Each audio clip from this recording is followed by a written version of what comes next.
ఇరాన్తో ఉద్రిక్తతల నేపథ్యంలో అమెరికా అధ్యక్షుడు ట్రంప్కి మాత్రం భయాలు పెరిగిపోయినాయి. తన పెద్ద కొడుకు డొనాల్డ్ ట్రంప్ జూనియర్ది పెళ్లి జరగబోతుంది త్వరలో. ఆ పెళ్లికి వెళ్ళడానికి కూడా భయమంట, అంత భయమంట. అందుకే పెళ్లికి హాజరయ్యేందుకు ప్రయత్నిస్తానంటూ చమత్కరించాడు. ప్రస్తుతం అంతర్జాతీయ పరిణామాలు, భద్రతాపరమైన ఆందోళన నేపథ్యంలో ఇది కష్టంగా మారే అవకాశం ఉందని చెప్పుకొచ్చాడు. అంటే సింపతి కొట్టే ప్రయత్నం చేస్తున్నాడు.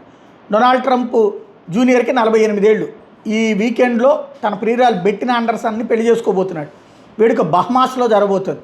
భద్రతా కారణాల దృష్ట్యా వివాహానికి సన్నిహితులు మాత్రమే ఆహ్వానిస్తున్నారని ముందే చెప్పారు.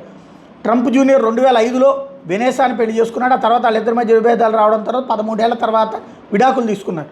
2018లో వీళ్ళకి 5 సంతానం. 2020లో ట్రంప్ జూనియర్కి ఫాక్స్ న్యూస్ మాజీ హోస్ట్ కింబర్లీతో నిశ్చితార్థం జరిగింది. ఆ తర్వాత దాన్ని రద్దు చేసుకున్నారు. ఆ తర్వాత మోడల్ సామాజికవేత్త అయినటువంటి బెట్టిన ఆండర్సన్తో Trump junior last year engagement చేసుకున్నాడు. అక్కడ అమెరికాలో ఉన్న సంస్కృతి అదే కదా, నీ పిల్లలు నా పిల్లలు కలిసి మన పిల్లలతో ఆడుకుంటారన్నటువంటిది ఆ టైపులోనే జరుగుతూ వచ్చింది. ఇప్పుడు దానికి వెళ్ళడానికి భయమేస్తుంది అన్నటువంటి పదాన్ని వాడడం ద్వారా కీలకమైనటువంటి ఎత్తుగడ వేస్తున్నాడు ట్రంప్. ఒక సెంటిమెంటల్ గేమ్ ఆడేటటువంటి ప్రయత్నం చేస్తున్నాడు.